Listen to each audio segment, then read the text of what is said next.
Hello everybody and welcome into the SFA Season 15 Week 10 Bear Cave games. We are back for another week and we're at that point of the season where it is just a slog for everybody. If you're bad, you already know you suck. You're gonna miss a bowl game. You're just trying to get to season 16.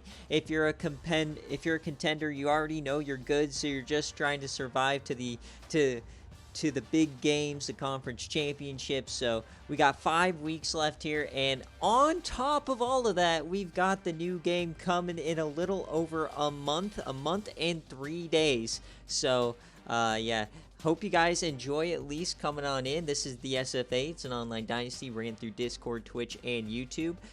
You can join in anytime. You do not need the game to participate, and we are moving to the new game, so you can jump in, get a quick start on that rebuild. We also have server games for you as well. BearCave is one of them, and we have a fully functional sports book. We have a stock market, etc., etc. We are also going to be doing a bunch of head-to-head stuff next season, so check it out. Links are in any of the descriptions, and if you are watching live, we are affiliated on Twitch, so if you don't want to miss any of the action to any pesky ads, use a Twitch Prime sub. Help support us and help support you guys, because I use all the funds from the Twitch channel to fund the national championship trophy and care package that I'll actually send to you. So let's get on into it. As always, BearCave is the top 10 games of the week, folks, and we'll jump in, send them. If they're good at the end, we'll watch them live, and so we'll get started here. And as always, check out our friends over at Home Field Apparel, the best apparel out there for college fans of any sport. Use code SFA for your first purchase. If you're coming back, you can use the link in any of our descriptions as well. And they're launching a Pepperdine collection tomorrow, the Waves. They launched Santa Cruz last Friday, so every Friday there'll be a drop throughout the summer for a brand new team. A bunch of cool mascots, so you can check them out, and I'll post them in the Discord as well. All right, so let's look at the chat. We got Pizza saying he doesn't like this. What's going on? Yeah, I didn't know if you're gonna bet the over/under on Josh Concepcion, but gotcha. Welcome in, Nathan. Nice win, Cam, today. Nice win, Dogwater. I knew the entire time you won by 1 point. I was trying to make you a little nervous. Pizza time. I don't know what to tell you. You're the one who picked the Texas Tech job. I don't know what to tell you, man. You knew what you're signing up for. No, I mean, we'll see for sure. But I don't remember seeing remember seeing Warrenburg picks. All right, well, let's get on into it, guys. We've got a great lineup of BearCave games coming out for you. We're gonna start with this matchup here in the Conference USA. This is a big one because this is a divisional game. Louisiana Tech. Not only is it a big rivalry, but #1 in the division, along with Tulane, pesky Tulane, right there in it again. So we'll see if Husky Boyle and Coach Keat can take down Louisiana. The weird thing about Louisiana is they have no reason to be good. All of their good players are gone. There's zero reason for this team to be good, and this is finally the year they show up. Doesn't make any sense. So give me Louisiana by 1,000,000, but if you are betting in our sportsbook, it's a 2-point spread for the Raging Cajuns, 54.5 over under. And if you follow the BearCave props, we're looking for Husky Boyle. Will he get 2+ touchdowns on the day? That is the question. And then for jerseys, Coach Keat wants the all whites, so we'll get him the all whites here.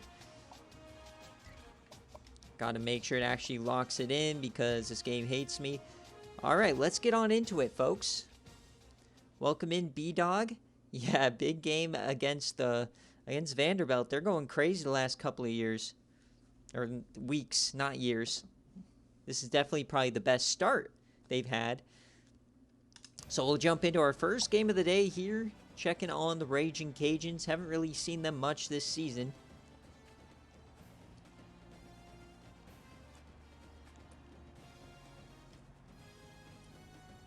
Welcome in, Tribe. Yeah, we are all Husky Boyle fanboys. Be careful with that hashtag Keat Boyle Mania. Sounds like you're a Purdue fan. And shout out to Purdue for their first win of the season right after they got a coach.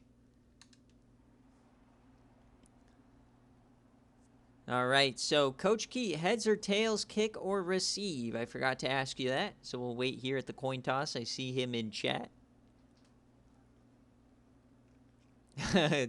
Tribe desperate for that quality UAB win.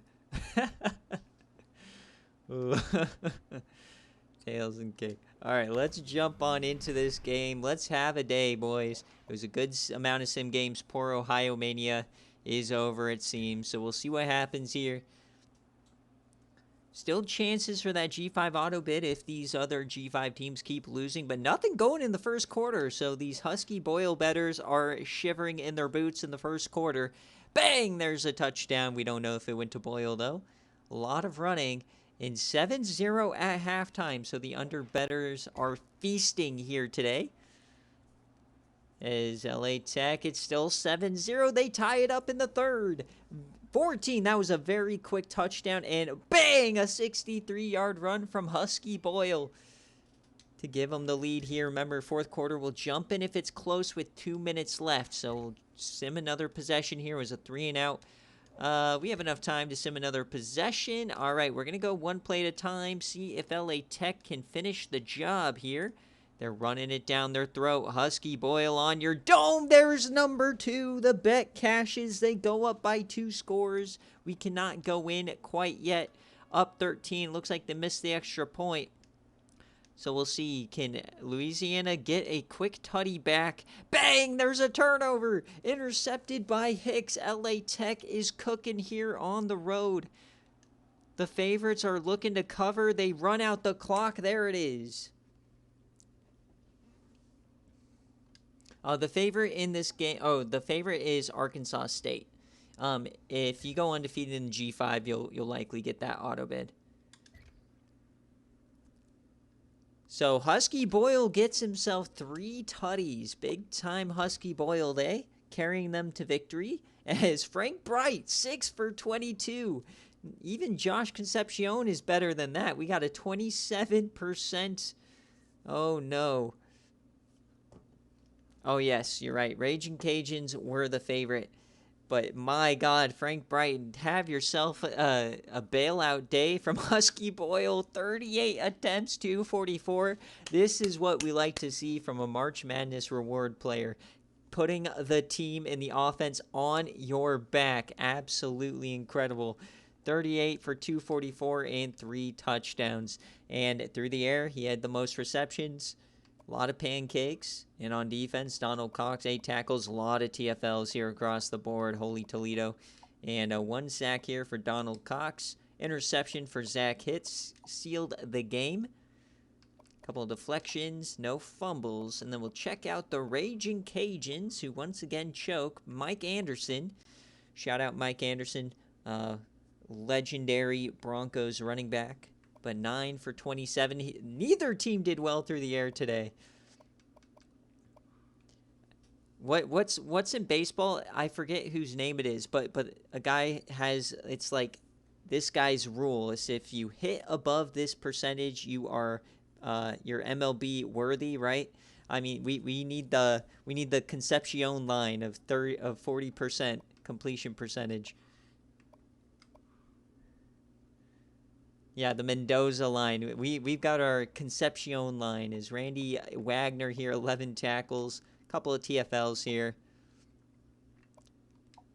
Yeah, I knew you guys would know that. All right, not much doing. So that's going to do it for our first game. Big win. Love when our users flex on the CPUs. Love it.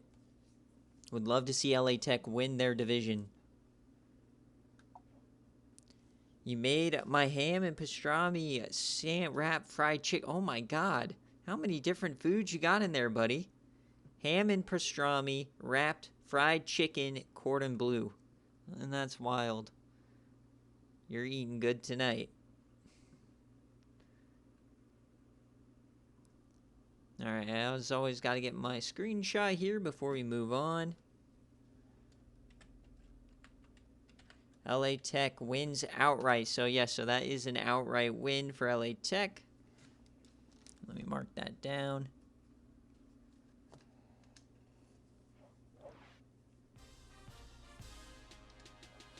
Yeah, Husky Boyle single-handedly bankrupting Coach Keat. All right, so we'll move along here. We got a lot of fun games today. And really the biggest sim result was Ohio Mania getting struck down. The undefeated Ohio Bobcats losing against Miami, Ohio. But next up, we got a fun one. We've got Vanderbilt and we've got Texas. Texas is coming onto the scene. They lead the division, but wait a second. Vanderbilt out of nowhere. They've won like 3 in a row, I think. They're 4-4. They could get to a bowl game. So, Coach B-Dog, if you're here, let me know. Heads or tails, kick or receive. You do get priority here. Look at those arrows wiggling. They're scared of Andy. That's the wiggling line. They are scared. So we put this game on here. Kind of a pipe dream for Vanderbilt. We'll see if they can do it. Texas is a 16.5-point favorite. Vanderbilt, this is an over-under 42.5. And the BearCave line today is we're looking for Craig Jeffries, the second. Will he get a passing touchdown today, over or under? Remember, this is a triple option heavy team. So we'll see, can Vanderbilt pull off the impossible? Southern Miss did beat Texas early on in the year on BearCave, so we'll see if it happens again. But Texas has been going crazy last couple of weeks, so we'll see if they can keep it going. Undefeated in SEC play. Oh, yeah. The best part of BearCave is getting to highlight all the lower storylines, because you only get one game day game a week, right? So we want to highlight coaches who are doing well. Vanderbilt's a great story this season. We also had a great watch party game. If you haven't watched it already, it went live early this week because it was a fantastic finish. Miami and San Diego State came down to the very last play, so you should check that out later if you haven't already. But we got Texas and Vanderbilt, B-Dog against Negs. All right, B-Dog wants tails and kick. We'll see what happens here. Tails and kick, bang.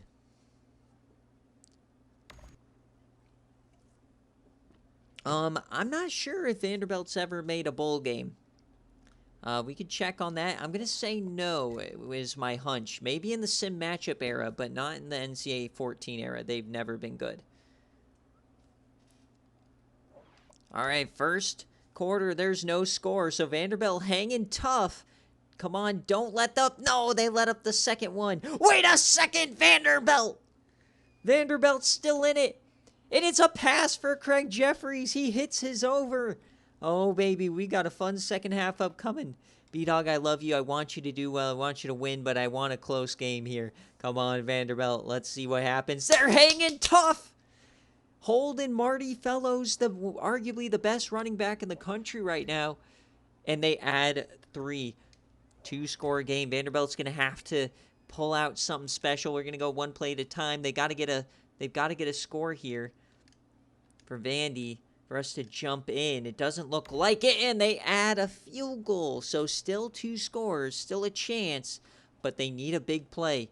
They need a long catch, and it doesn't look like it. That's going to be an interception. So Vanderbilt putting up a great fight here at home, but it doesn't look like they're going to do it. And just like that, Texas is going to steal a cover here as well. 27-7, barring a quick score here. Wait a second, Vanderbilt, is this going to be a bad beat? Is this going to be a bad beat? No, they punted. All right, 27-7 is your final. So if you pick Texas cover, there you go. Started out a little hairy, but Marty Fellows got it done. 3 touchdowns for him. And the only touchdown for Vandy was a passing touchdown. So the over hits as well. Morris Stewart, 17 of 30. Not his best day. Marty Fellows, oh my God. He got even more work than Husky Boyle. 46 carries, 237, 3 touchdowns. My God, you guys are going to get absolutely cooked in the wear and tear system on the next console. This is going to be ridiculous. Yeah, this was entirely too dramatic. You're exactly right, Mike. You guys got to adjust these offenses. You're going to be cooked. You're going to have your players, like, legs falling off by week 5. So we got Pearson with 10 tackles, Lake Hutchinson 7. Couple of TFLs here. Nothing crazy. Only 1 sack from Jude. Interception was David Coley. Deflections here. Forced fumbles, none. And then Craig Jeffries, the second, when you get down, you end up having to throw the ball 10 to 29. Once again, underneath the Concepcion line. So maybe Concepcion's not that bad. 3 or 4 quarterbacks haven't hit his line yet, Pizza Time. So maybe you should be thankful. 34%. Timothy Stevenson not doing too much. Nick Dingle. And on defense, Wilcox and Daniels. Really good game here from James Wilcox. Keeping him in it. Couple of deflections. No forced fumbles either. I do not think so. So we got Texas cover here for your BearCaves. The funny thing is, I really thought about putting the line right at 20 as well, but I figured 16.5 just because Vanderbilt's been going a bit crazy lately. It's a Texas cover. All right, now we got some real crazy matchups coming. So let's check it out here as we've got Nebraska at Missouri. Oh, baby. We've got Coach Zach and Coach Tribe. Oh, man. We've got one that's 3-4 and one that's 5-3. If you blindfolded yourself and had to pick which one's which, you'd figured these guys would be flipped. But no, Nebraska's the shitter this year. So we'll see what if Zach, if you're here, let me know. Heads or tails, kick or receive. If he's not, then Tribe, let me know. Just kick or receive. We've got a push line for this one, 55.5 over under. And we are looking at specifically Brandon Adams rushing yards for Nebraska, over under 94.5. And then in terms of jerseys, I'm home, so I'll go black helmet, gold jersey, black pants, unless that's ugly. We shall see. Let's get you some gold with some black. We'll go 2020 black here. Then we gotta get a cooler helmet than that. We gotta get a nice. Ooh, there we go. Yes, sir. And then for Nebraska, he wants his want the black shirts, but we gotta go the black shirts away.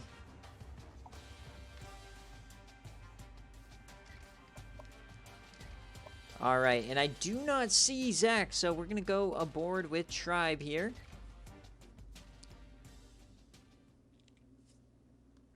All right, very interested in this game. Looks like Iowa State very well could have the division wrapped up, but there's still bowl games on the line.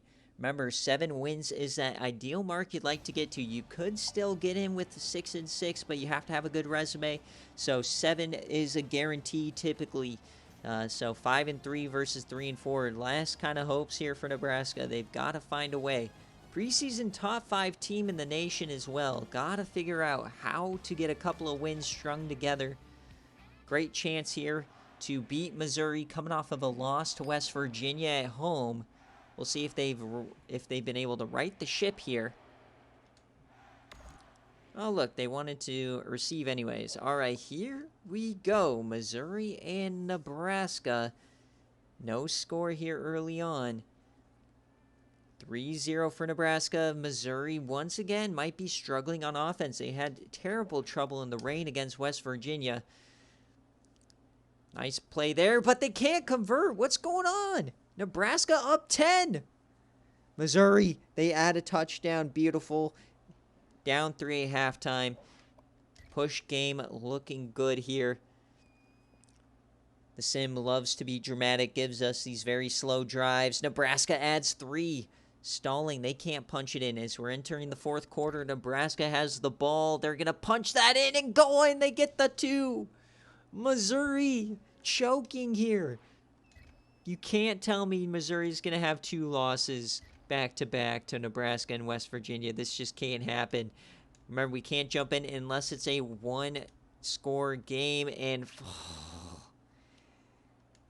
PJ Morton choking on a stick. 21-7 on your dome. Can we find some magic here late? Intercepted!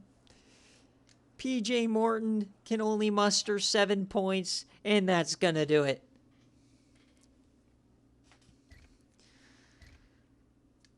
My goodness, and then we got a bunch of no-names here. Brandon Adams, though, getting it. Rich Kane got 1 touchdown. We'll see what happened exactly.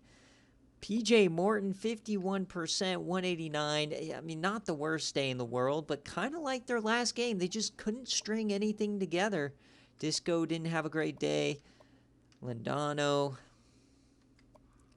Yeah, Sussy, though, he popped off. 13 tackles, 3 TFLs. My God. Sack for Arnold. No interceptions, no extracurriculars. How do you not pick off Julius Swain? Cabo Blandfield did force a fumble. All right, Cabo, I see you. Well, all of a sudden, Missouri kind of falling off a cliff. They were going crazy. It's Julius Swain, probably his best game of the season since that Tennessee game. 72%. And the over hits here for Brandon Adams on his rushing. He gets a touchdown. Aaron Green Davis, 84. Holy shit! Malaholo, 15 pancakes. My God. Bobo, 8 tackles. 3 TFLs here. 2 for Mayorga, 2 for Duthie. They had a great day on the defensive end. Ping got himself a sack. Stephen Moore got himself the pick. Deflection. Forced fumble from Long, and he recovered it. And that's going to do it. A lot of low-scoring games here. Got a lot of 27-7s. A lot of 27s. Got 21-7. Interesting. As Nebraska wins that one.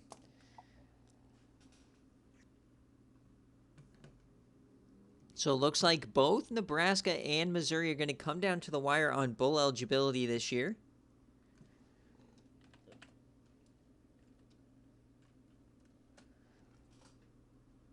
Not ideal for a Missouri team that beat Baylor. All right, let's move it along now. Next up, we're going to the Pac-12. We've got Stanford, we've got Oregon. So, Coach MLB rules, if you're here, which I highly doubt you are, let me know, heads or tails, kick or receive. Or Coach Dave, if you're here, let me know, heads or tails, kick or receive. This is a 2.5-point line for the Oregon Ducks, 42.5 over under. And we're looking at specifically, will Nala Saka, the defensive end for Oregon, get a sack? Can Oregon maintain the lead of the Pac-12, really, the dying conference here? Gonna check Patreon, just see if I missed jersey submissions. I don't see anything from Dave, so I'll go with a crazy, we'll go with a crazy concept here since he's not here. Go with something wild. All right, we'll go with the electric yellows here.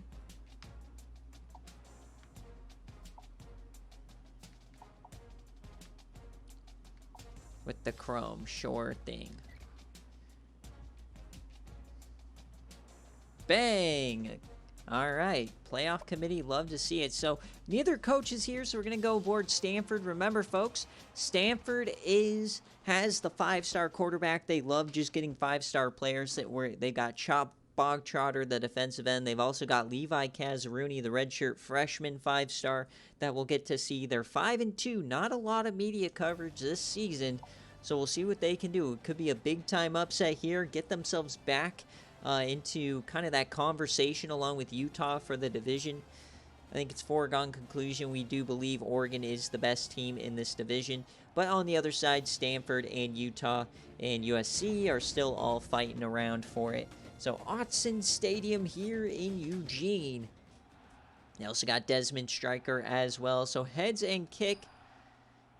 Yeah, Dogwater, you're sick if you think UTSA is getting a Citrus Bowl on my watch. It was actually pretty good, Coach Neggs. Only lost by 20, but you were in it to the end.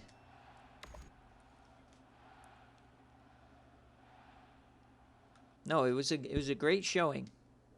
All right, here we go. First quarter here, and a quick touchdown from Stanford. Coming out of the gate strong. We know Oregon typically has trouble on BearCave with the offense, and they're lightning in a bottle. 24! Stanford shot out of a cannon here. The trees are cooking the ducks. 24-6. Can Oregon fight back? No, the ducks are croaking. I guess that's a frog, but we'll roll with it. It's 13-31. Uh-oh. Oregon getting cooked right now. Not looking good as we approach the end of the fourth quarter. I mean, no score there. It's not looking good. Still a couple of scores. Oregon, they finally get one. 10 minutes, or still 2 scores. We're not jumping in yet. And that's going to do it. Stanford with the upset. Oh my.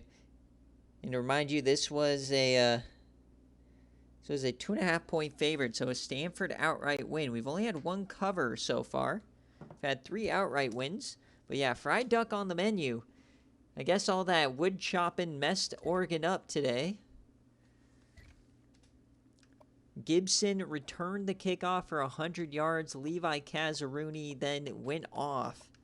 Southeastern didn't get into it until the fourth quarter.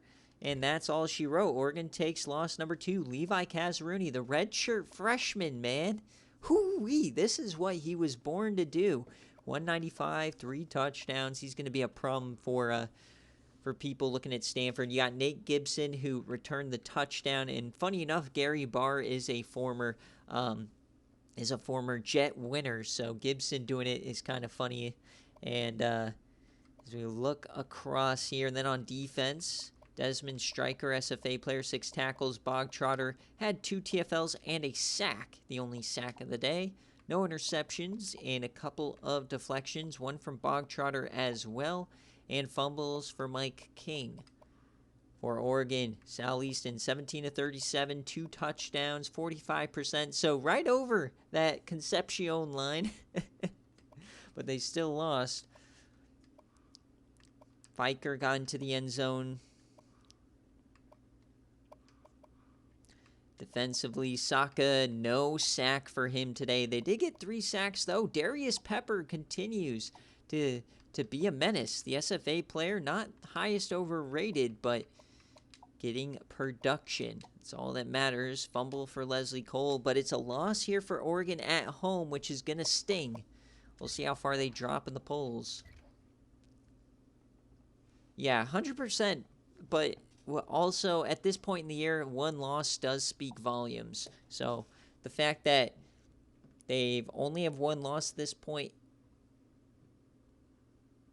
is kind of impressive. But yeah, they were definitely overranked for 12, especially considering all of the upsets we've kind of been having lately. You got to put somebody, right? But I still think Oregon is the favorite to win the Pac-12. Remember, the Pac-12 is a struggling conference this year. They are not looking too good. They're desperate to get to the new game, which, funny, they don't exist in the new game. All right. Now we got our Sickos game of the week as we've got Coach Huey taking on Charlotte and the Ghosted Kenzie. So, Coach Huey, if you're here, let me know, heads or tails, kick or receive.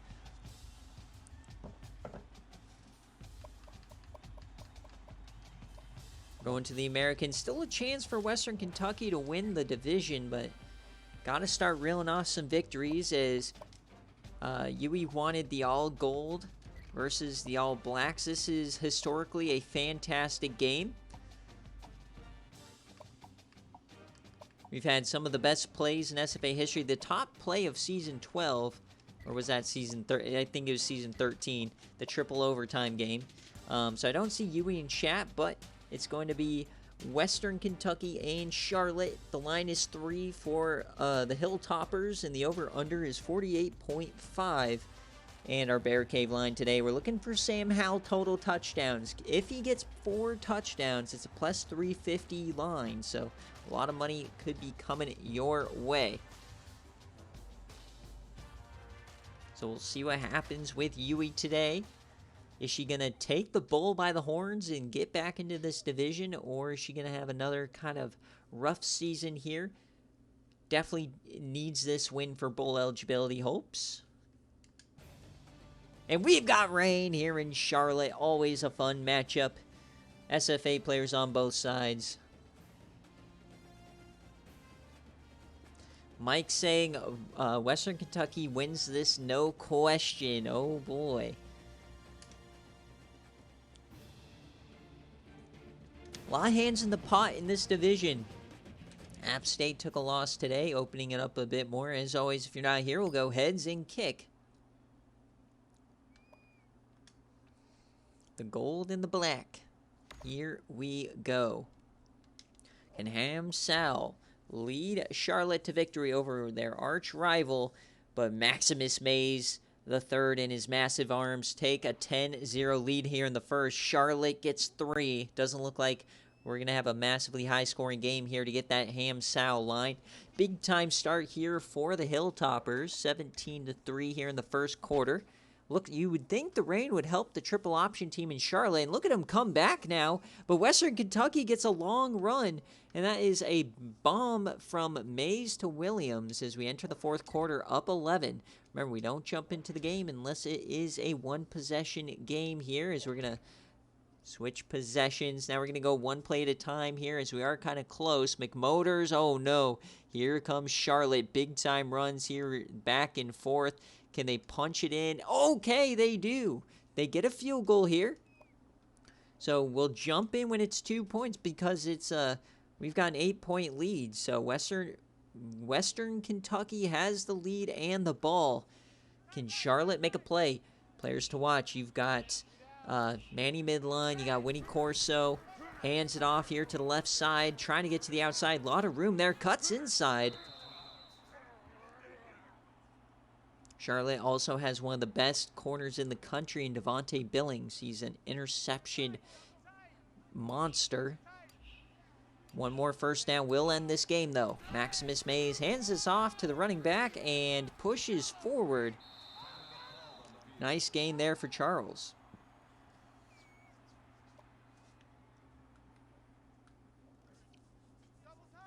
Second and 3 now here for Western Kentucky, trying to get this road victory. And off. That's going to be a first down and a lot more. No fumble there. And it looks like Western Kentucky can just kneel it out. Charlotte's run defense was paper thin there. One-ply toilet paper. And Western Kentucky is going to get this win and the cover. Maximus Mays, victory formation. That's going to be a cover here for Western Kentucky. Hopefully this can propel them to not only a bowl game, but maybe that division win. So they're most likely going to take on Army or Cincinnati.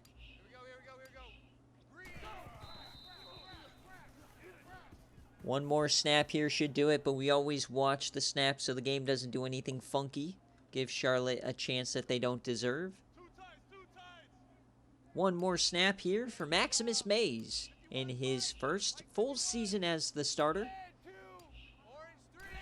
Leon Fox and Maximus Mays had a battle last year, but now Mays is the full-time starter. Known for his arms. And that's going to do it. Western Kentucky gets the win on the road, a critical win in the division. So we'll see if they can build on this and find a way to win. But big-time progress for Coach Yui, only winning one game last season.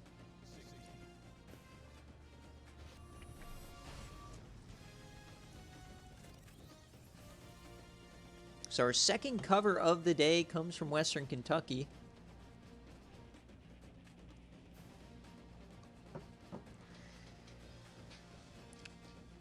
Out of all their matchups over the seasons, this was the most lackluster, but it's all right. Still a one-possession game. We are flying through BearCave today. Remember, folks, our game day is a massive one. Rematch of the Season 14 CFP opening round game between North Carolina and East Carolina. That's why. Dominant against the option. Well, they were going crazy through the air. So, obviously, the line for Hamsal does not hit as Maximus Mays went 12 of 22. The reason they won, Leon Fox, the legendary Leon Fox for Heisman, came in for 6 passes. But Brent Charles here, 29 and carries, 130 on the ground. No carries for Jackson Viss. On defense, SFA player Tobin Dashnaw gets 2 sacks, the 1-star player. Beautiful. Interception from Jeremy Phillips. No deflections. Forced fumble for Dane Green. As we look at Charlotte, Hamsal, 17-25, 250, 1 touchdown, 1 interception. Run the ball. They got a lot of different guys involved, but just not enough on the ground outside of McMotors to make it matter. McMotors having himself a massive day. And on defense, Okada, the SFA player, 10 tackles. TFLs, a lot of them for Manny Midline. Winnie Corso gets involved. He gets 8 tackles today. 1 total sack, though. No interceptions. No deflections except for 1 for Ike McPherson. And no fumbles. So we're going to move along. And we're going to go into the Patreon Game of the Week. And this was a bit of a surprise. A lot of good matchups on the docket for the Patreon members to choose. And they choose to go to the Conference USA. I don't hate it. I love watching all the users. But it was just a bit of a surprise. As this was a Western Kentucky cover. For those of you scoring your Bear Caves at home.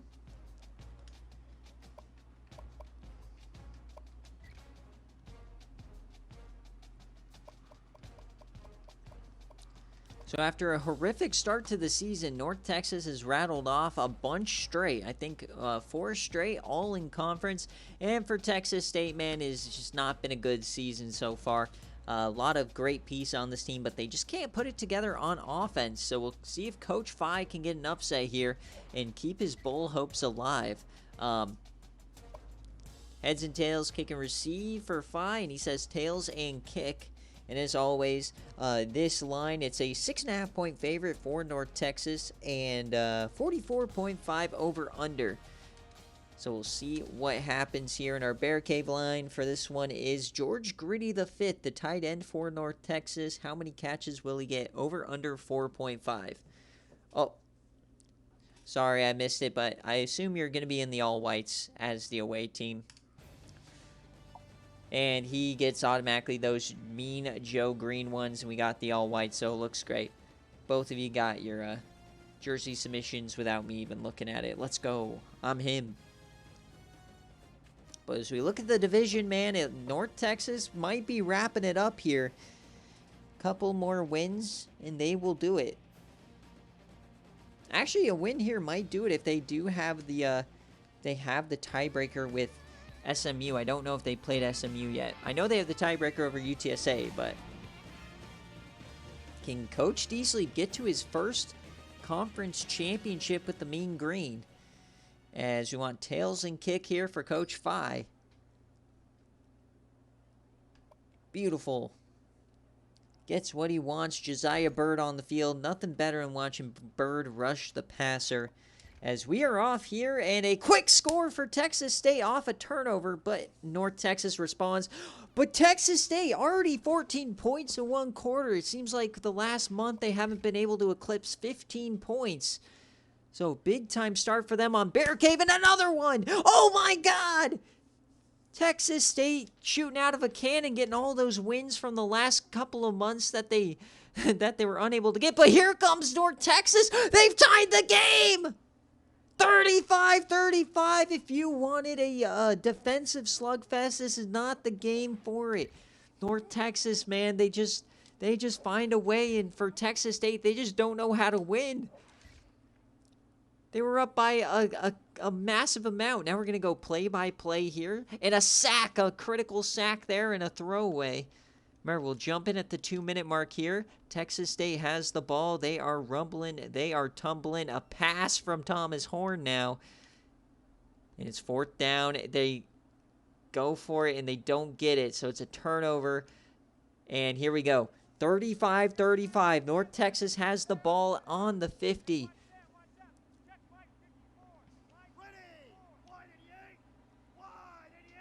So we'll see what North Texas can do. Can they mount this epic comeback? Texas State completely folding here in the second half. 35-35. Oh, he almost jumped. Josiah Bird, top of your screen there. Throws it deep. 2-on-1, almost picked by Marlon Henry, the SMU transfer. That was it. He needed that one. And I actually don't see Josiah Bird on the field. Oh, no, if Josiah Bird's hurt, I'm going to be salty. All right, 3rd and 6. Handoff here to Taquan Twiggs, and they don't get it. So Texas State looks like they're going to get the ball. Kellen Tatum gets 7. I don't know. I didn't see him on the field because he wears number 13. He wasn't on the line. So we're going to see a punt now. Texas State going to get the ball here. We'll get to see Thomas Horn, Billy Evans, Blaze Hollister. 35-35. Please. Thomas Horn and company. They changed the playbook a couple weeks ago. Going to be more of a traditional offense. Still run heavy, though. More in the pistol. Going to be a swing pass, and he gets sacked. It just never came together. Ryan Johnson, -11. What a drive killer.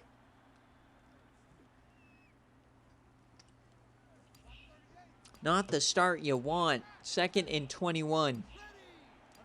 Pistol, Hollister in motion. They're just going to hand it off, and he goes backwards again. Texas State, though, over 200 yards rushing for Billy Evans.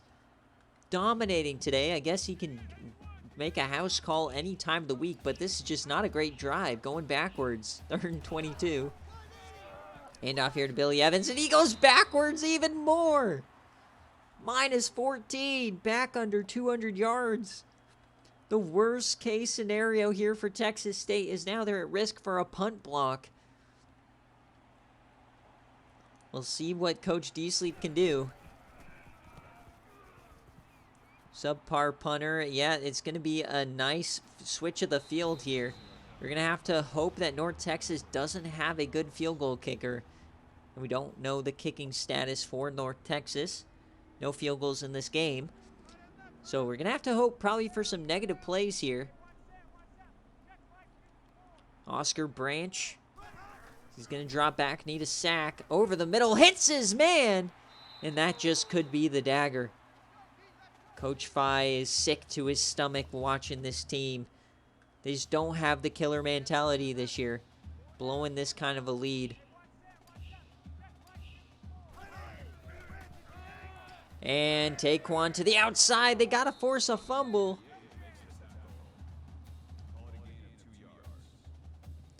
So Taquan Twiggs, 24 seconds. Time is ticking. The only thing that can save Coach Phi now is a time management error. 2nd and 8. Branch has time. He's going to get sacked. Bang! Making it a bit harder for the kicker, Rudy Barron. And they're going to hurry it up. They're not kicking it! Oh, no, D-Sleep! D-Sleep, no, 000! Oh, my God! We've got OT! Just a cataclysmic error from D-Sleep. So, Coach Phi, let me know, heads or tails, kick or receive. What a mess. What a mess here for D-Sleep. So, tails, I'm going to assume to kick is defense. All right, here we go. North Texas, the #1 rank on the line. This could cost them the division.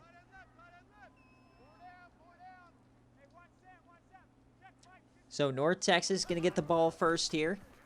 Oscar Branch has plenty of time. Floats that to the corner. Open man, but... All right, they are going to call it a catch.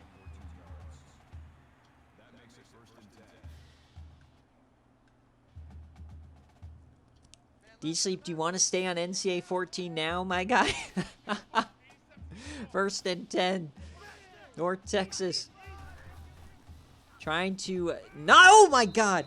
Taekwon Twigs, and it looks like our UI is broken because they thought this game would be over. They took the overtime period off. They're already packing up. So we're going to have to do this off of my head. Yeah, I don't think Bird is playing, Coach Fi. I think he's injured. So Taekwon Twigs on the counter. Can he get to the outside? Oh, a big spear from the tackler. 3rd and 6. Big chance here for the Texas State D to force a field goal. Yeah, definitely a nail biter here. So Branch. 3-man rush here. Branch steps up. Plenty of time. Throws it into coverage. And it's tipped away. Beautiful play. Going to force the field goal. Field goal doesn't help North Texas as much as it would have if they called their timeout. But from right hash here, it's going to be a 29-yarder to give North Texas the lead.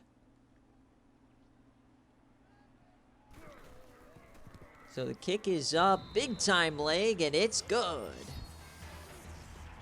Don't worry, that does not matter. That matchup, that game will be coming live to you a little bit later on. Remember, the sim results don't impact the BearCave watching. So Thomas Horn and company. Touchdown wins the game with a massive upset. Anything else, we've got more football for you. Thomas Horn keeps it. Thomas Horn, don't pitch. Don't pitch. Horn keeps it. So field goal will send us to a second overtime period, and a turnover gives North Texas the win. So I don't know what Texas State has in terms of special teams. We'll have to check that out. But Hollister, #9. Evans, over 200 yards rushing today. Hollister going to go to the slot. 2nd and 5 here for the Bobcats.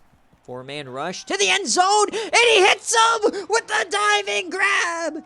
It's a walk-off for Cohen. Coach Fi stuns him in Denton. The Denton Fatties will not be storming the field tonight. The diving grab. What a game. They hold the upset. D-Sleep is in shambles. Absolute shambles here for the Denton Fatties.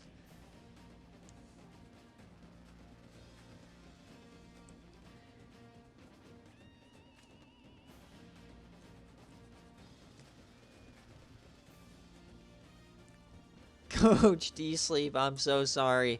Just one of those games what a game to vote on to BearCave. A diving grab from the tight end. Coach Fi needed a win desperately, a moral victory of sorts, and he got it. Remember, folks, the SFA, all it gives you is sadness and heartbreak. So let's see how this one shook out, because it was all Texas State at the beginning. They had a 28-14 lead. I think it was 35-14 at one point, which, yeah, it was. And then North Texas rattled off 3 straight victories, including a pick 6. But then they choked the 4th down. It's because he got sacked.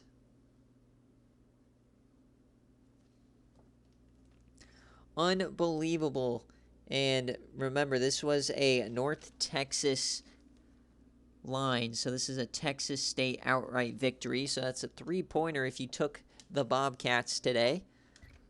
So we'll see. North Texas still holds at least a game over everybody else in the division. Still not really at risk of losing the division. However, the race goes on another week here as Thomas Horn, 15-29, 219, 2 touchdowns, 2 interceptions. Rushing the ball, Billy Evans, 199.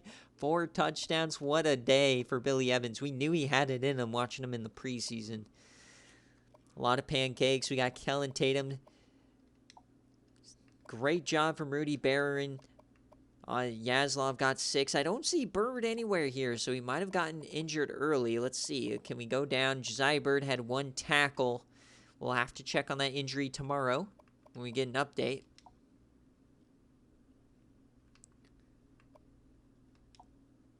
Couple of forced fumbles. Man, what a game for Texas State. They desperately needed it. Oscar Branch had himself a great day. 248. Twiggs almost 100 yards. Gritty V, did he get above 5 catches? No, he didn't even get 1 catch. It was Gritty Gerbax, or Gibby Gerbax.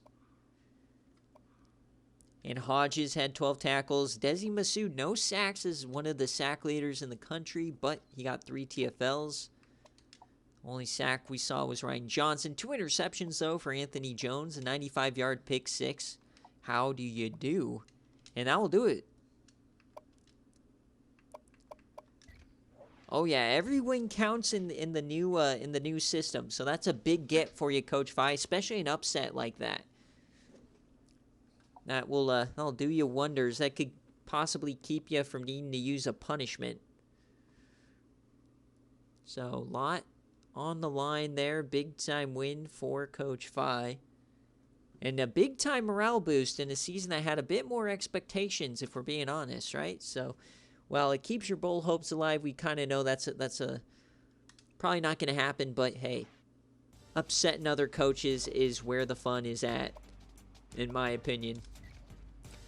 All right, here we go. We're moving on to the right side of the bracket, or the graphic, I mean, as we all know. Those are the best games of the week, and we're going to watch a couple ACC games today that have massive implications. The first of which is Buffalo and Notre Dame. Now, on paper, you don't think this matters too much, but Notre Dame is really the only team that has a chance to unseat Buffalo in this division.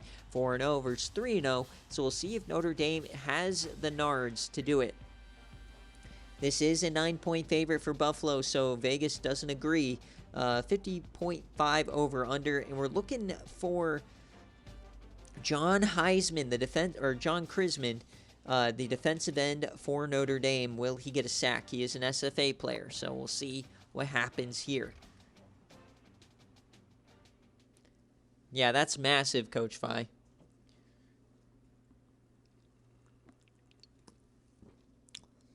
Because even if you do end up having to take a punishment, if you, Coach Vi, if you end up having to take a punishment, it's now based on percentage. So, like, so obviously if you're going to take, like, the budget, instead of losing, like, 25% of your budget, you could now only lose 10% of your budget, which is a massive raise, right? So here we go. Quick Cap'n likes the Buffalo Bulls. Well, they're number 3 in the country, one of our 5 remaining unbeaten teams, except we had Ohio lose today, so we're down to 4 unbeaten teams.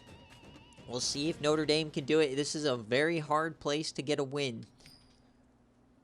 All your eggs are in the Buffalo basket for stocks. All right. Well, we'll see what happens. Buffalo is one of those teams that just the way they're built and the way they play, they're so hard to upset because you have to practically play the perfect game because they dominate time possession. They'll keep you in it, but they just slowly kill you with their offense. As you see here, an early 7-0 victory. 14-0 Notre Dame not looking good early. 21-0. They've got to punch it in, and they do. So this is where you're extremely vulnerable. You got to be perfect here because it's so hard to stop Buffalo on the offensive end. 21-10 as we enter the fourth quarter.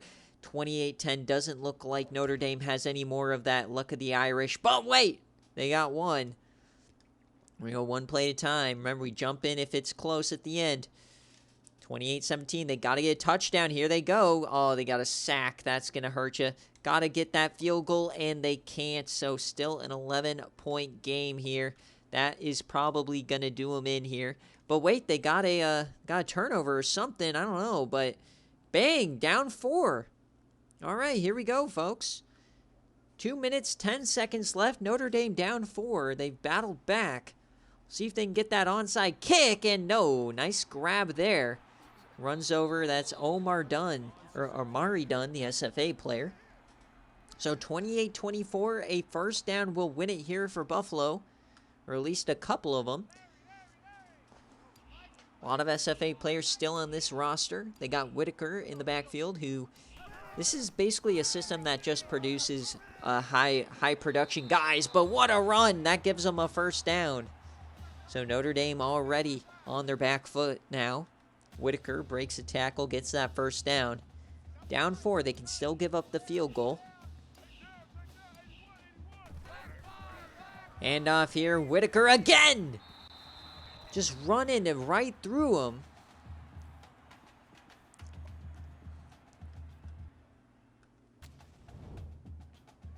(28-24). But still, obviously, they're moving the ball a bit too quickly. And, oh, that's risky. Got to look for a... oh, my God. Breaking tackles left and right. Ricky Whitaker making me a believer. I thought he was just a product of the system, but he's running hard. Looking really good. Turning negative yardage into 7. So 155 now. I don't know. Scoring might be not the best option here. Is he's going to keep it, and they got to force a fumble, and they don't. So third down incoming. But a chance for Buffalo, or chance for Notre Dame here. Notre Dame can stop them for a field goal. They have a chance with the ball. They got the fullback on the field, Whitaker in the backfield. Only 3-man front. Doesn't look great. They're going to run the clock here.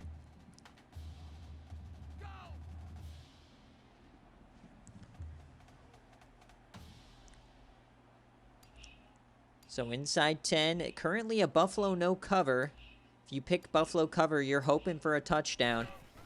The handoff to Whitaker. To the outside! He stiffies one, and they bring him down. So fourth down. Notre Dame is going to get a chance, assuming they kick the field goal, which does look like they will. So Notre Dame will be down 7 with the ball with about 20 seconds left. So not the best case scenario here for Notre Dame, but better than being down 18 at the beginning of the fourth quarter. They're giving themselves a chance. So we'll see if Warren Stevens, the redshirt senior quarterback, can make some magic. They got any of that luck of the Irish in them. Shout out that Disney Channel movie. Love that one. The kick is up, and it is good. Moving it to 7 points. Still going to be a Buffalo no cover. But Notre Dame has their chance. So we'll see the return here. No timeouts. Got to get themselves into yam range. That's really the only hope you have. See if they can get a nice return to jumpstart that. Gets a bit of a lane. Gets up to the 30 from Brian Glover. Now, this is a Notre Dame team that kind of got feasted in the wide receiver department last year. Part of the reason they're 4-3. They lost John Black to the transfer portal.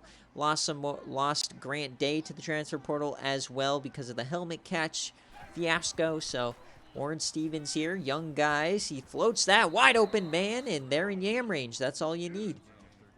Chris Coker working on some of the best corners in SFA history in Billy Zoots.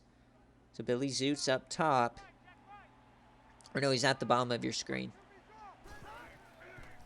All right, Warren Stevens dumps that short. He needs it first, and he gets it. That's massive because the clock stops. You're going to have a chance to hurry it up now and clock this one. You're going to have a couple chances at the end zone here. 15 seconds left if they can snap this. All right, so if they just decide to yam it deep, they're going to have 2 chances at the end zone here.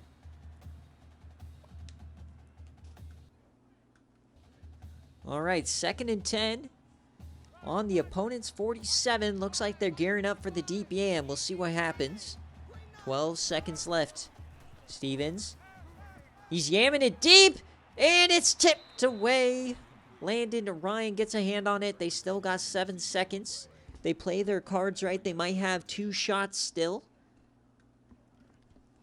But you cannot throw this short of the sticks. You cannot try to get closer. I would recommend just yamming it a couple of times. Warren Stevens again. Yamming this one. He hits his man, but they're going to have to hurry it up 1 second. Oh, they're cooked. They're cooked. You got to think they're cooked. They got to hurry this up and snap it. I don't think they're going to get this off. Can they get lucky? No, they don't. That's going to be the game.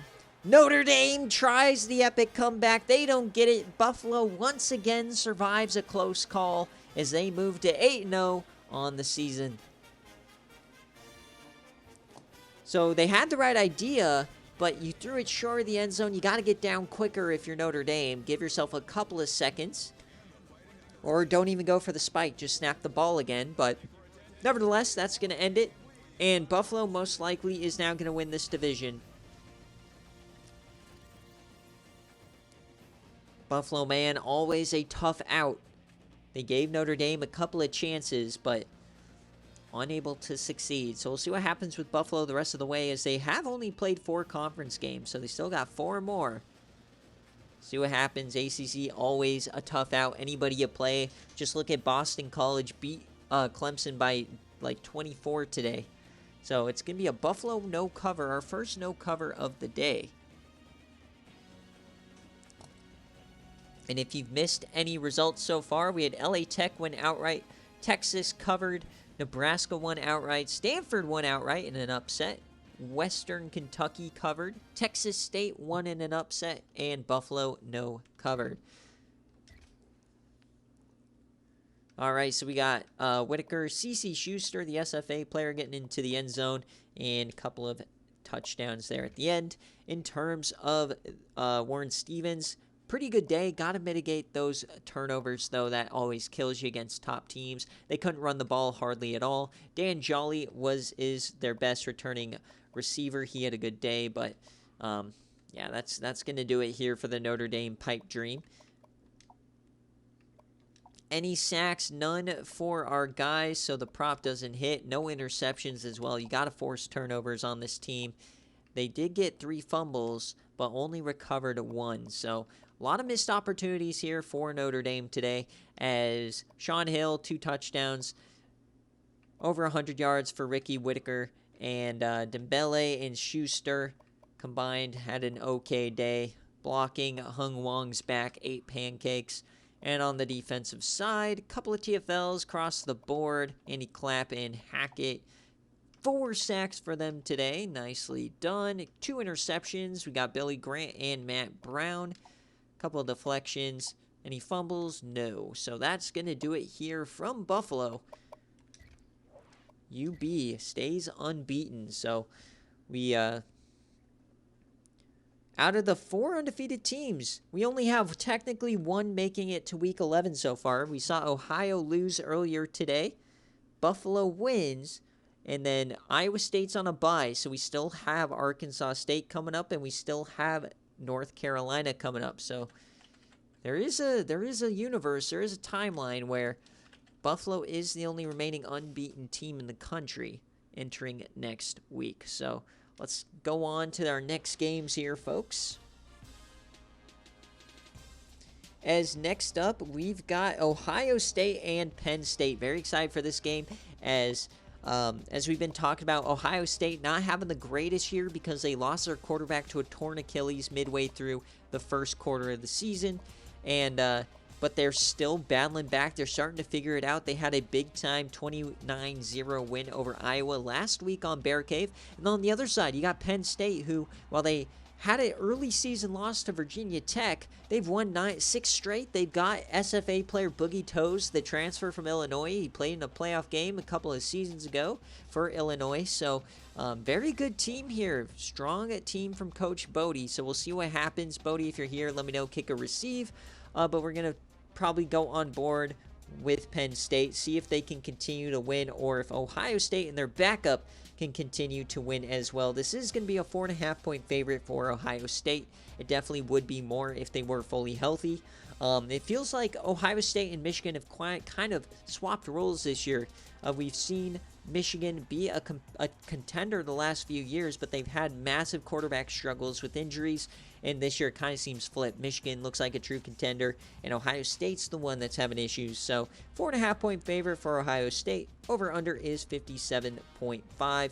And for a BearCave prop, Boogie Toes, will he get over or under 119.5 rushing yards for the Nittany Lions?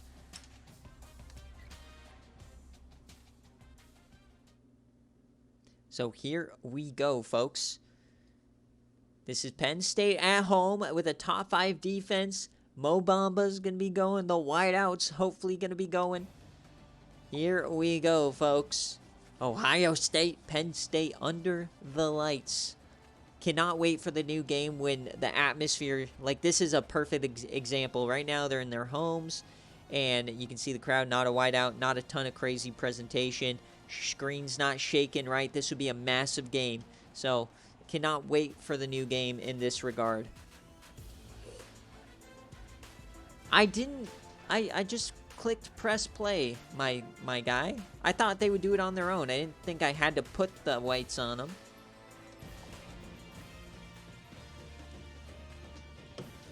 I didn't know you could do that in this game. Anyways, here we go.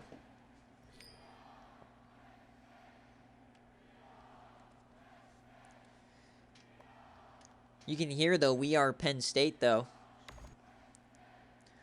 We are Penn State. All right, here we go. Can Penn State live up to the hype? They haven't had the best schedule this year. That's why they're number 25, not getting a ton of love. And down 3-0 here early on, showing why. Gotta lean on Boogie Toes, man. 7-3 now for the Nittany Lions. So I love Penn State to be good this season. As you know, they were in the sim matchup era. They were always in the playoff, always at the top of the food chain in the Big Ten. And then we made it to the NCAA 14 era, and they've never finished better than 8-5. So they've done it 3 times, 8-5. So right now, this is a big chance to establish their dominance. They get an interception there. Got to score here. Got to score. And they go 3 now. Come on. Down 10. We need a Penn State something. Who is going to make the play? It's not going to be, I guess, Ohio State. Just domination. Domination from Ohio State. Death taxes Ohio State on your dome, I guess. My God. As you got a fumble now, Ohio State just rubbing it in. Terrell Flowins, and that's gonna do it, folks. They get a garbage time win or a garbage time play, but it doesn't matter. 24-14. That's an Ohio State cover for you Big Ten folks. Oh boy, so that just heightens the importance later on this season for the game, but.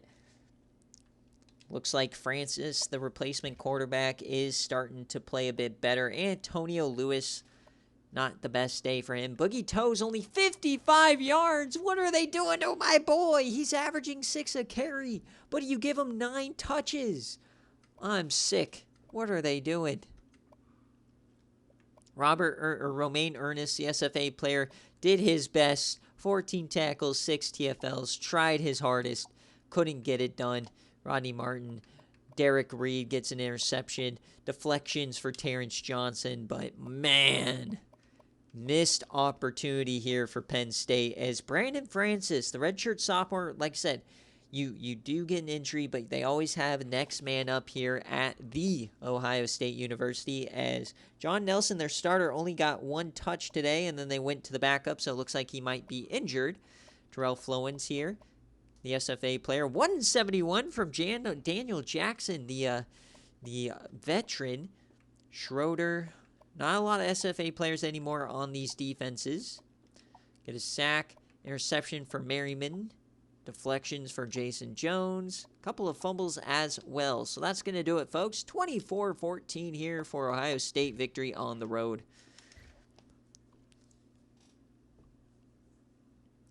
Coach Pizza saying on your dome for BearCave scores because you can't do it on an actual game. Womp, womp. They got the defensive touchdown here. All right. OSU, that is a cover.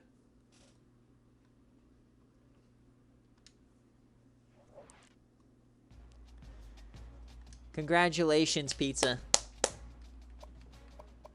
Love to see it. Love to see it. All right, as we move along here, only a few games left. And then we got a big-time game day coming your way, folks. But we got 2 games left on the docket. We're going to the Sun Belt.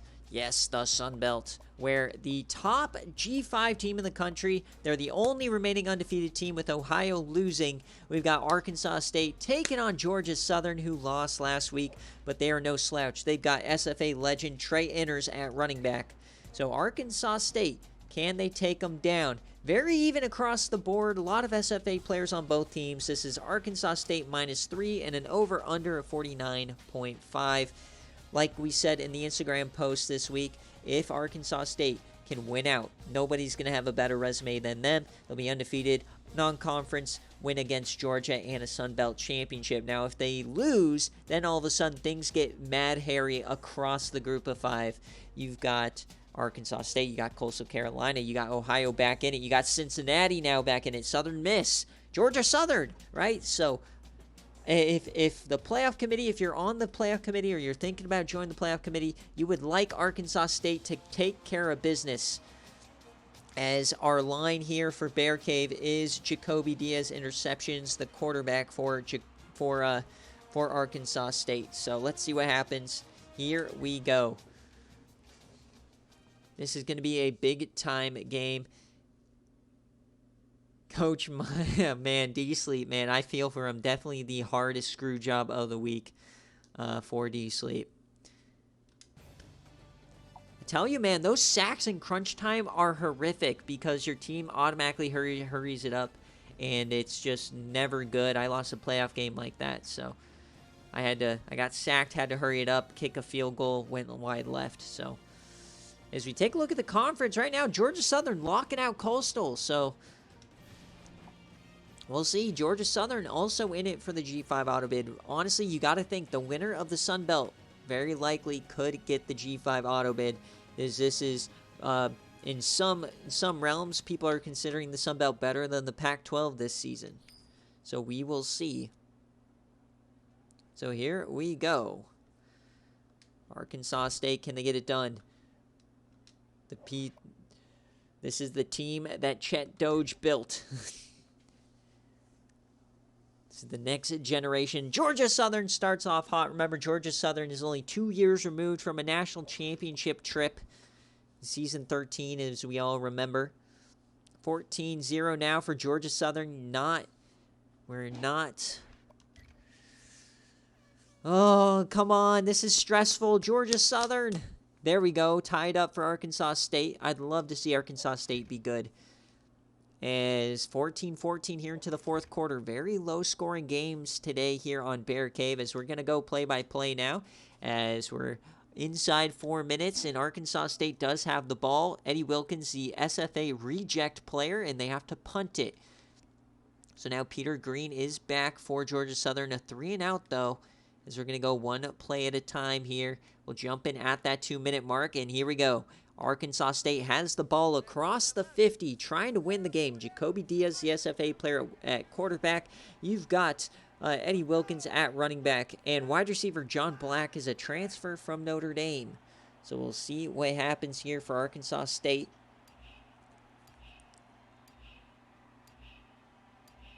Yeah, Georgia Southern definitely ruined my life in Season 13, but it all forgiven, as that is nuked out of bounds. Jacoby Diaz, not sure what he's doing. He's hovering right at that Josh Concepcion line, 14-30.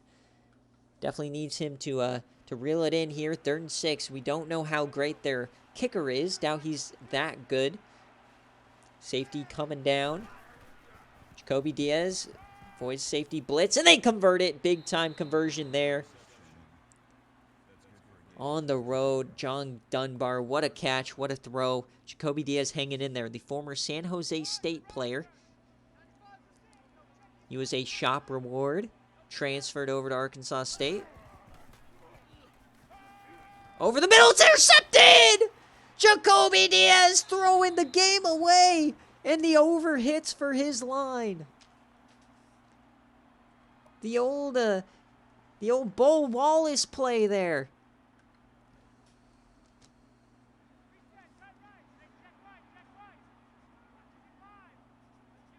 So now Arkansas State on the ropes. Peter Green, Trey Inners in the backfield. They roll right with Peter Green on the run, and he throws that. That goes nowhere. But the key players on defense is Maxidro Sue, among the leaders for sacks in the country, the SFA player. And at middle linebacker, Maurice Zirkelbach. It's a lot of good players on this defense. And then obviously the running back, Trey Inners, the best player, arguably one of the best running backs in this country. And that's a sack! The ball's on the ground! And Georgia Southern recovers. But just going to backwards here, nothing doing. Much like the Texas State possession we saw in that game.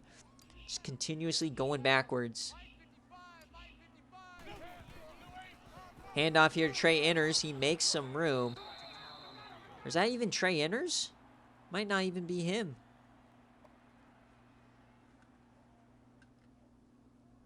All right, so now they're going to punt it back. So Jacoby Diaz lives to fight another down here. See if he can get them a victory.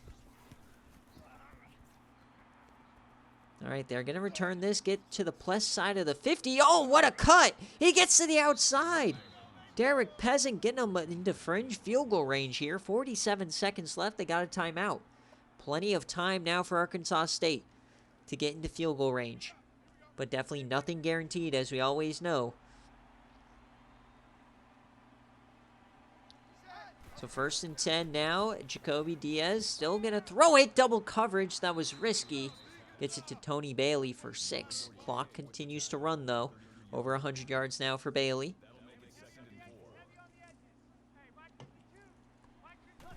Second and 4. Diaz again throws it to the corner. It's tipped away. Diaz living dangerously here. Trying to push it. Pedal to the metal. Doesn't look like they're in field goal range yet.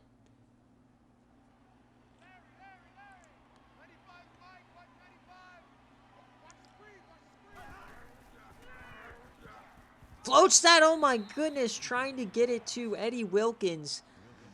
And now it's 4th down in decision time. Are they going to try a field goal or are they going to go for it? And they're going for it. Not in range for the field goal quite yet. So they have to go for this. Georgia Southern, they can make a play here. Diaz throws it. That's going to be illegal touching! John Black touchdown!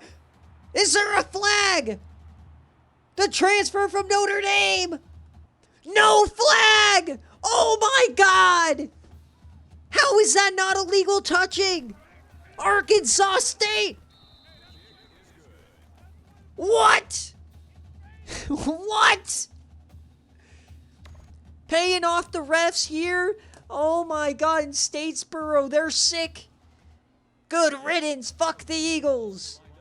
Fuck the Eagles. Fuck the Eagles. That's what you get, you bitches, for ruining East Carolina season 13. Get screwed. It looks like Georgia Southern had to pay off some demons for that season 13 run, and it looks like they're paying today. Absolutely got screwed there. John Black was just running out of bounds. There's no way that shouldn't get an illegal touching. Yeah, very, very tight game here as well. 9 seconds left. Still a chance here if they are in fringe jam range. But Arkansas State bailed out, as they are the last undefeated team in the group of 5. And 6 seconds left, got a little bit closer. So we're going to see how far they can throw it. Peter Green, he's been injured a lot this year, struggling with some lingering injuries. They're 3 of 13 on 3rd down. Doesn't matter here. Yam time, baby. So Peter Green takes the snap in Statesboro. He yams it deep, and it's caught. But 0's on the clock, not even close. Noodle Arm McGee, and Arkansas State wins on some ref ball. You're not going to make it to the CFP without some controversy. My God, we got to look at that touchdown again, folks. Yeah, we're going to get a replay because that was 100% illegal touching. I didn't even make a crazy call because it was so obvious that I was like, it's bringing it back. I'm not getting excited. I cannot believe they did not review that. We've got to get a replay here. What a game. And Arkansas State, man, they're a team to watch. Would not be shocked if they go on a Georgia Southern-like run like last year. He's so out of bounds! Oh my God!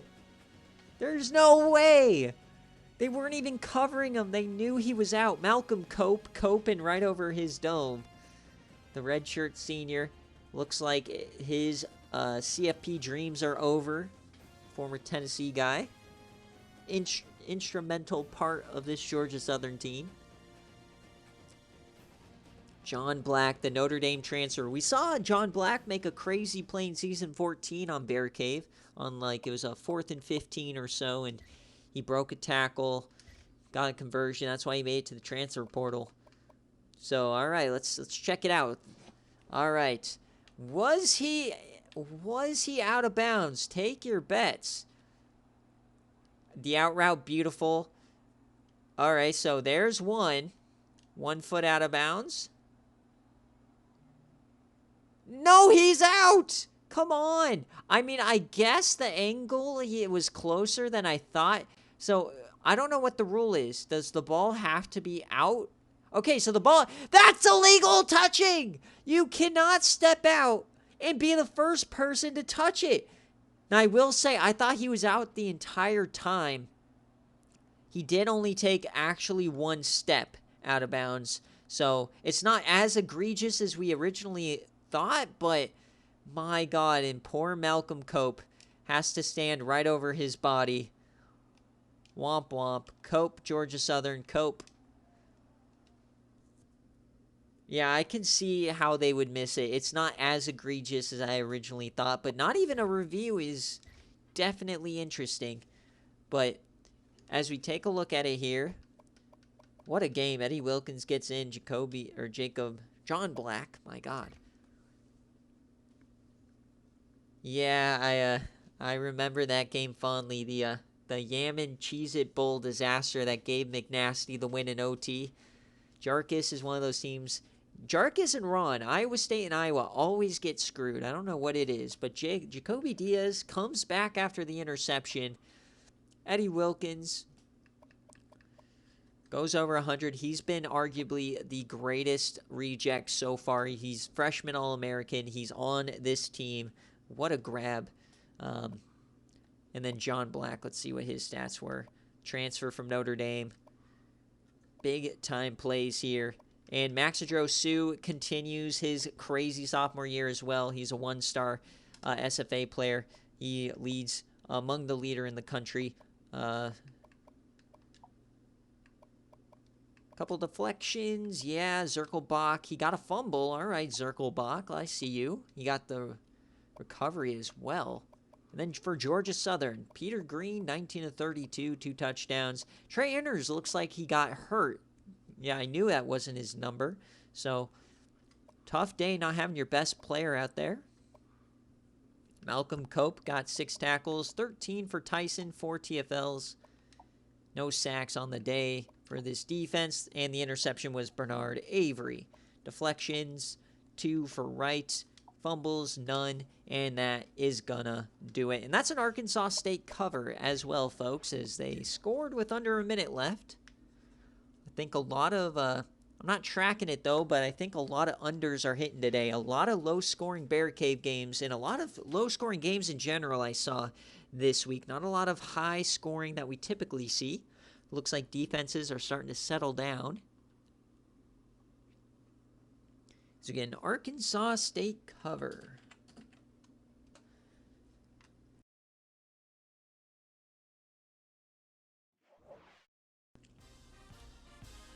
All right, so only one more game here for BearCave.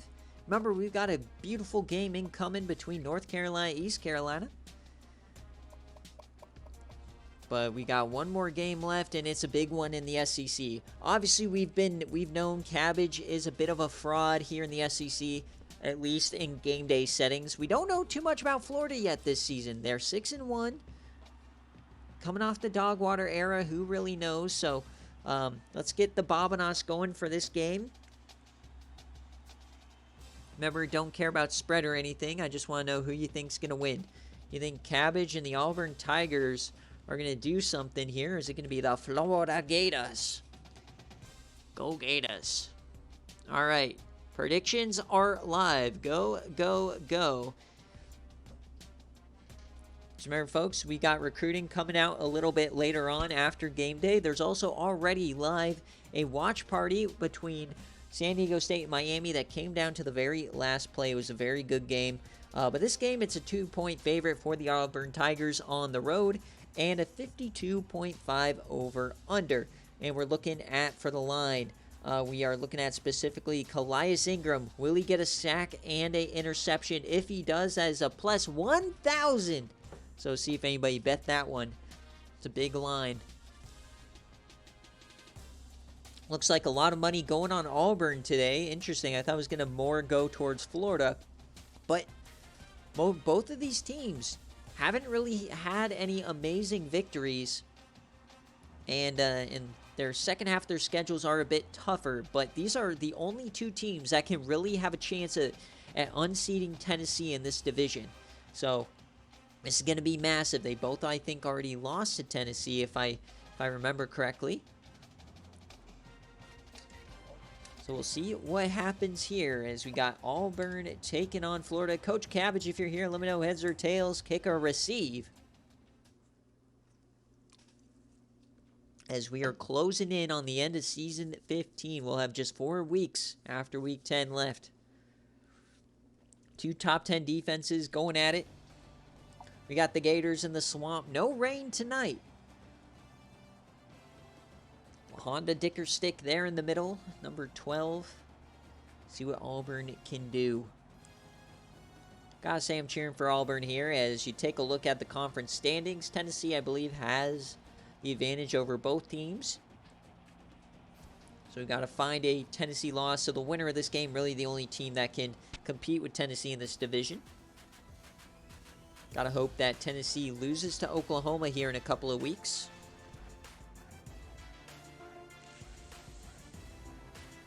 Tennessee is on a bye, though, this week. So we're in the swamp here. Can Auburn get it done? Heads and kick, because I do not see Cabbage.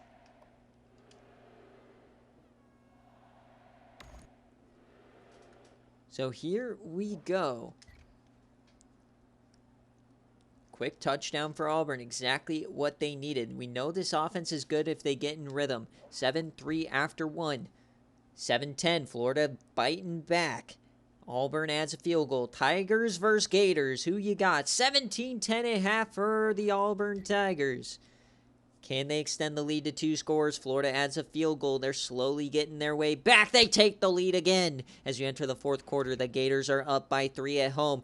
Auburn takes the lead. We've had quite a few lead changes back and forth. We're going to go one play at a time as Florida now has the rock. They're going back and forth. They get sacked. It's 4th down. They got to punt it. Auburn has the ball, going 1, going 2, and they have to punt it back as well. So remember, we'll jump in at that 2-minute mark as always. Florida on their rope, and 13 seconds left. Here we go. They're pushing inside the 10. Can Florida take the lead? Calais Ingram there with the dreads in the middle of the defense. Florida top 10. First time in quite a few years after their Dogwater screwed their team last season. Running some clock here. Don't want to give Auburn too much time. Triple option time here. They flip it. Can't they get to the end zone? Calais Ingram says a no. They get 6. Brandon Wilson up to 79 yards. Packed house here in the swamp for this top 20 matchup. Auburn looking for some respect in the polls as we're in split back now. Calais Ingram in the middle. The X factor on defense. Floats it in. That's going to be a touchdown. Finds Wilson out of the backfield. No one checked him, and Jared Johnson brings him back to the lead. What a throw.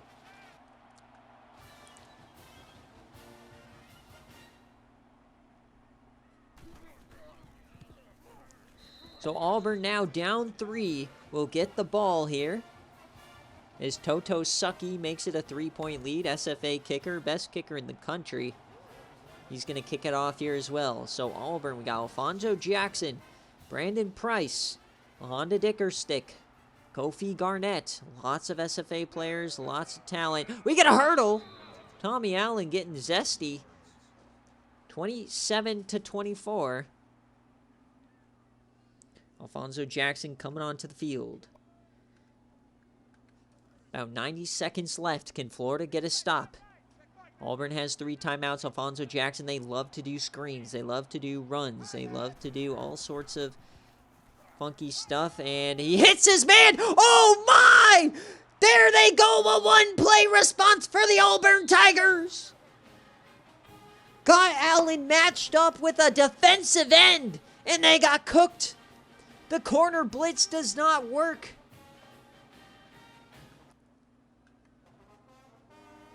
Florida gets caught with their pants down, and Auburn takes advantage.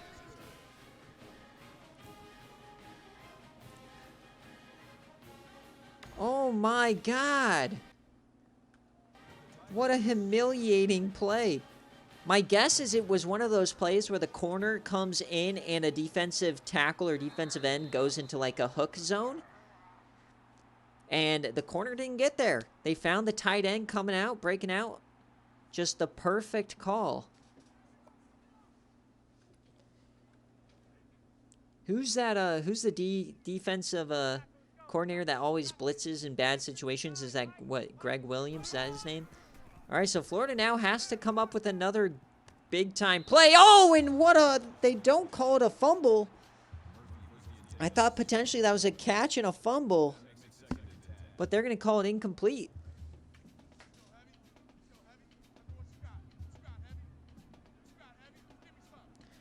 I mean, that defensive end was giving it his best effort. Definitely didn't get burned from lack of trying. That was just, he got cooked. All right, 31-27, back to a 4-point game after the just horrific play call here from Florida.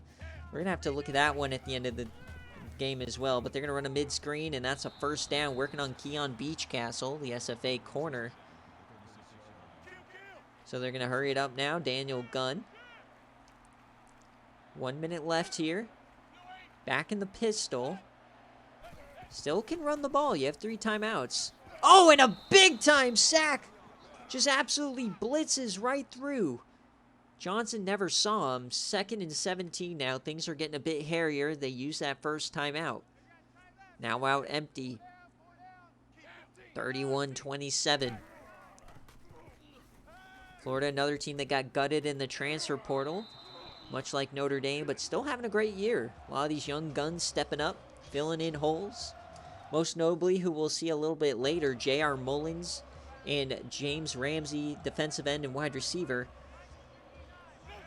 who went over to North Carolina. So 3rd and 6 now, Florida, and they're going to get the first. No, it's going to be 4th down. So chance to end the game here for Auburn. They're hurrying up here. Can't spike it. 4th and 1. Johnson, plenty of time. He could run for this. He is. And he's going down. No! A big-time hit. And that's going to be the ball game. A massive hit from the defender knocked him right down. And that's going to do it. Auburn with a fantastic showing here in the Swamp. It's silent. What a win here for Coach Cabbage.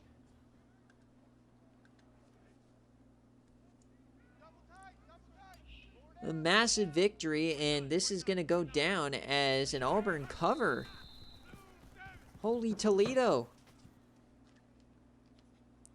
Auburn, it was looking bad there for a second. We've never really seen them show up in these settings when they need to.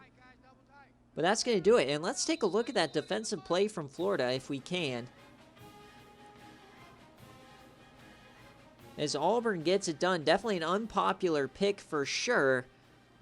But a lot of you guys did pick Auburn here in the poll. Not sure why, but the 61% got their way. Goodbye, bananas. Babanas. Alfonso Jackson getting it done. We need to see this play, though. What defense did you call that had a defensive end on a tight end? And I would think that Wilson might have stepped out there as well. That might have been short on that touchdown, but 10K on Auburn. There you go, Mike. That's a beefy bet.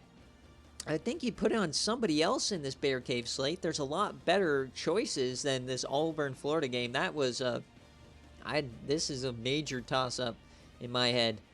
But good on you having the 10K bobbing us, not coins. Yeah, okay. Bobbing us, definitely a different story. Looks like Dogwater went back to coach him for one more game there on defense. I think that's probably what happened. Dogwater was calling the defense on that last drive. As let's take a look here, see if we can see it. Because that might have been one of the most egregious calls, or I don't know why I said egregious calls I've ever seen on a defense. All right, so even, okay, where is it? Where's this Hines guy? Okay, hold up. Why is this guy here? What defense has him lining up here? Is this a linebacker? Because Allen, the guy catches it number 80, I believe. So let's just watch this first. No. Okay, wait. Who? Okay, number 82. Okay, so why is this guy running a purple zone? What is this defensive alignment? All right, so I guess we see that first.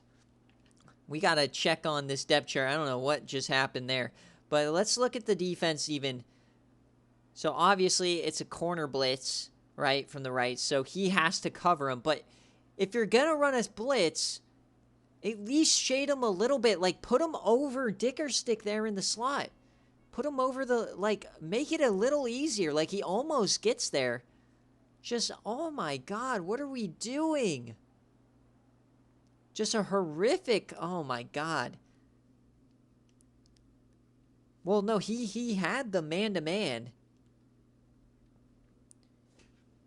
He had the man-to-man. It's just, and I think that's a great scenario of what we may see here in the future in the next game with some of these cover shells, is that people are going to shade to a different position and they're going to get burnt trying to get to where they're supposed to be. So, got to watch out for that. But Alfonso Jackson, big time day for him. Brandon Price, not so great day. And obviously the big catch for Tommy Allen there. Beach Castle got 4 tackles, a lot of TFLs, a lot of sacks. Some great plays here on this defense. Thomas Franklin getting a pick. A lot of deflections. And for our Hail Mary of a play, it doesn't look like he got... Where's Calais Ingram? Yeah, Calais Ingram, Calais Ingram, no sacks, no interceptions, so the Hail Mary doesn't hit. And then for Florida, Jared Johnson, great day for him, honestly. Run the ball, they did okay. Okay here. They were in it at the end. So Hines, all right, he's a defensive tackle. Why do you have a defensive tackle at linebacker? Like, is he just so good that he's like 6th on the depth chart? Why? Why did they have a defensive tackle line up at linebacker? Oh my God, what's happening? 10 tackles, 2 TFLs. We have to look at their depth chart. Can we see the depth chart? What? That is the most ridiculous thing I've ever seen. All right, hold on. We gotta go check something. We gotta go check out the Florida depth chart here before we end things, because I don't know how you could possibly, maybe if they had injuries and it just threw an 86 overall guy back there, because it looked like he was lining up at strong safety. If they have a defensive tackle at strong safety, man, like, rest in peace, Florida. This is an Auburn cover. Just a ridiculous play that Cabbage gets bailed out on. All right. Well, I'm going to cover the screen. I don't want to leak anything. I don't think I can leak anything, but that's what I do on watch parties, just to make sure. All right. So let's see what happens here. Alright, let's go find Florida. Florida. The Gators. Alright. Alright, so... I mean, D-tackle. You got Hines. Alright, he's the second guy there. Number 99, okay. Left outside linebacker. Okay, he's the third guy on left outside linebacker. He's the backup middle linebacker. Oh, no. And he's the third right out. Okay, so there's... Okay, so Nate Golden is injured. No!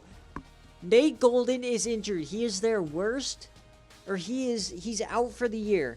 I know this because I post him. He's out for the year. Then you got Corey Carter, who's their starting middle linebacker. And so Hines is their starting right outside linebacker. So he was supposed to be there. But it was just, so you already have, so it's the product of an injury mixed with a horrible play call, not knowing who's on the field. Oh, this is just a disaster for Florida, possibly costing them the division. But as always, folks, before we head out on BearCave, we still have game day coming at you in about 5 to 10 minutes. Let's just make sure that's the only matchup left. It is. We always preview the next week, and historically, Week 11 is always massive. There's always amazing games, and this season is no different. I previewed it a couple of weeks ago, but we talked about it on the Patreon podcast, but there's a lot of divisional battles that could be decided as early as next week, as you've got some big ones. And also Week 11 is the first week where you can have repeats on game days. So let's take a look at these ones. This is going to be a big-time game. Louisiana Tech and Tulane likely decides the division now. Maryland, Penn State, that's a massive one. This doesn't look like it has divisional implications, but definitely has potentially playoff implications for Maryland. This one, rest in peace, Texas Tech. You're not doing much.